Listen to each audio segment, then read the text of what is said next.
नमस्कार मित्रों, मैं राइटर आशुतोष पांडे आप सबके समक्ष हूँ एक ताज़ा घटना को लेकर के। तो आइए आनंद उठाइए। सर्वप्रथम मैं आपसे निवेदन करना चाहूँगा कि मेरी इस रचना को अन्यथा में मत लें। एक कवि का उद्गार, जनमानस की सोच चाहे जैसी भी हो, उसको देखते हुए मेरी प्रस्तावित रचना। अरे हो गइल बिहार में खेला ताजा ताजा, हो गइल बिहार में खेला ताजा ताजा। चाचा भतीजा अब बन गइलन राजा, चाचा भतीजा अब बन गइलन राजा। हो गइल बिहार में खेला ताजा ताजा। केहू कहे नीमन खराब केहू कहता, केहू कहे नीमन खराब केहू कहता। चाचा के देखी विकास महल ढहता, चाचा के देखी विकास महल ढहता। का राजनीति के इहे बात काजा, का राजनीति के इहे बात काजा। हो गइल बिहार में खेला ताजा ताजा, हो गइल बिहार में खेला ताजा ताजा।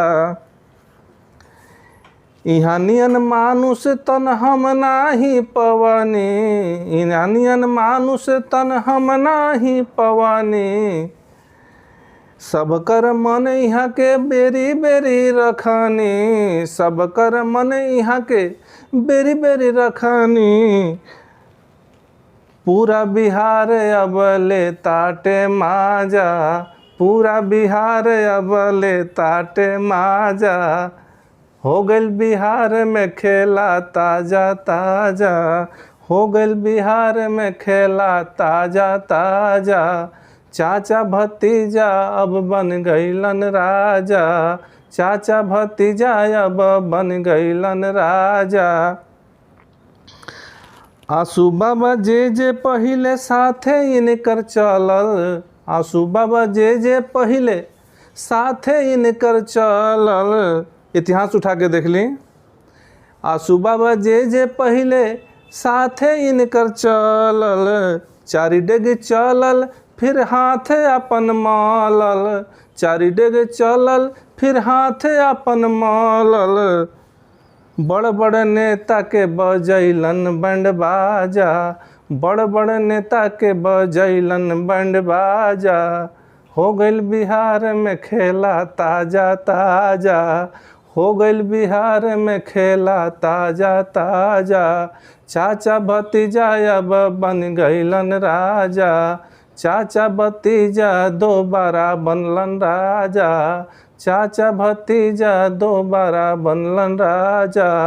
हो गइल बिहार में खेला ताजा ताजा, हो गइल बिहार में खेला ताजा ताजा, हो गइल बिहार में खेला ताजा ताजा, हो गइल बिहार में खेला ताजा ताजा। नमस्कार।